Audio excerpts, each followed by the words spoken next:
This is Ashton from Ashton Movements agency. I'm getting naked with Eugene Tay.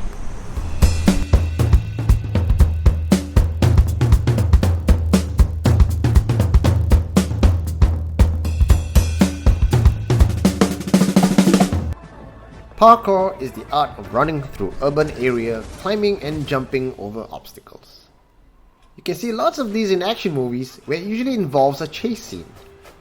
The origin of this discipline started with George Herbert in the early 1900s, who developed an athletic system based on the body's natural movement. David Bell, a Frenchman, is largely credited for popularizing this movement along with former friends from the group Yamakasi in 2001. In Asia, we have our very own Jackie Chan, who could probably give this French a run for their money. I wonder what goes through the mind of a parkour practitioner in a split second when they're flying through the air over impossible distance. Hey folks, I'm here with Ashton Law, Singapore's pioneer parkour expert. Started in 2001 when he was just 15 years old and started a business in parkour in 2008. Tell me how you get started on this whole parkour thing.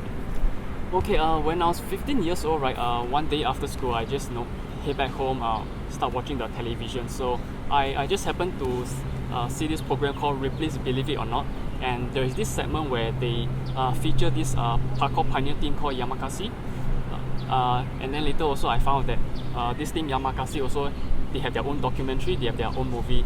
I managed to get a copy of their movie, and well, I love it so much, so after that I put on my sneakers and I just started training.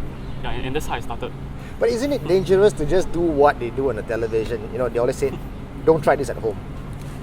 I mean, in a sense, there is some truth to that, but at the end of the day, it's also about taking calculated risks, you see. If I do not take the first step and do not try anything at all, I feel I will not get anywhere in life. Were there any other parkour practitioners in Singapore back then? Not much, because I started since 2001, so back then I couldn't really find anything about the community here of parkour. And in fact, right, when I first started, I don't even know this discipline is called parkour. I just know, okay, we have a team called Yamakasi and I got no idea what they are doing. I just like what they are doing. There's people jumping around. Yeah, exactly. So it's only like maybe a couple of years down the road, I think somewhere in 2003, there is this like international forum. So they have this like Southeast Asia segment, and yeah, that's where I found, okay, we have another like 3 or 4 Singaporeans doing it, and yeah, a few from Malaysia, and these are really the pioneer batch. Typical Singaporean parent is, okay, if you see your kid running around, you ask them not to run and jump. Yeah. And I'm like doing it at much higher places, you see. Definitely my mom don't really understand or like what I'm doing initially, but over the years, I mean, I did explain to her that, it's not about the physical aspect anymore, but it's really more of the mental benefits. Like now, if people ask what parkour means to me, if I want to give them a simple answer, I'll just say that it's about self-improvement discipline. It's not about being the best or compete with other people, but you compete with yourself. Besides executing the obstacle itself, it's really about knowing yourself, knowing your body, what you're capable of. And in certain jumps, it's about overcoming fear. So what are some of the common misconceptions people have of you guys? Okay, firstly, we have nothing better to do.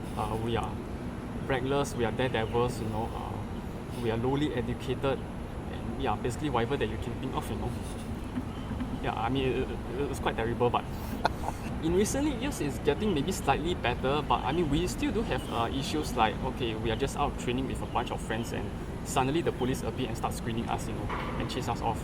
I mean, with all the push by Sports Council to say that parkour is a recognized sport, why do you think people still have that kind of misconception about you guys? I think it's more of the society as a whole, you see, because let's say in France, by now, right, France recognize parkour, because well, it's found in France and it's like their national pride, you see. And in certain ways, the people there, they are more open-minded about things. Singapore right now, we are slowly opening up, but we are still very conservative in the sense that if we don't really understand what the person is doing, we just find that the person is kind of weird. He may be a public nuisance or even a threat to society. And of course, the emphasis here is always about getting good grades, get a degree, and go to work. So if they see that a group of guys, maybe in the middle of the day, topless, running and jumping around, they'll just call the cops. As long as something don't fall into your perceived view of what normal is, that's wrong. Yeah, exactly. Now I want to try parkour. This is my alpha mind challenge. Okay. Any advice for me or people like me who's going to start parkour? Start small. Take it slow. And of course, certain things like before you jump, make sure your obstacle is stable. It's not like shaky or anything. Don't train when you are too tired. Don't train when you are not feeling well, or you have medical condition and when it's raining. Okay. Yeah. So other than that, that's about it. So are you ready to whoop my ass into shit? Definitely, man. I've been waiting for this. Let's go!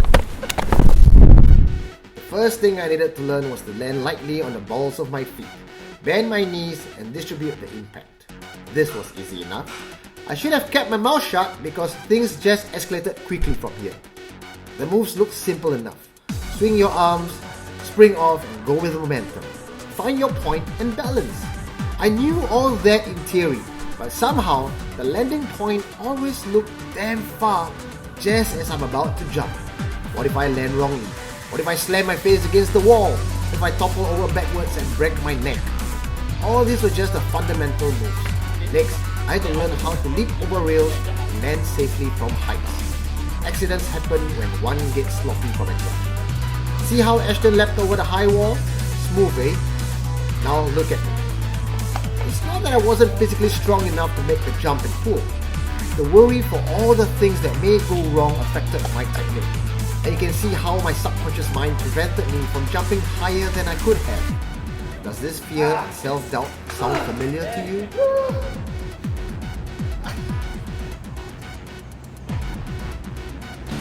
Parkour is not simple at all. Ashton made it look so easy, but this circuit, it looks simple on video, is brutal.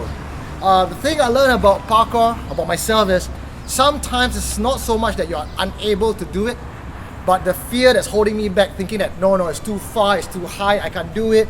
And that's usually the part of my brain that stops me from achieving it. The minute I bypass that entire negative saying, boom, I managed to do it. The thing is, I didn't do it with grace, and that takes years of practice. But the fact is, anyone can do it if they cross over their own negative thoughts. This is Eugene Tay from the Alpha Mind, signing out. For more information on Ashton Movements, click on the link right here. Woo!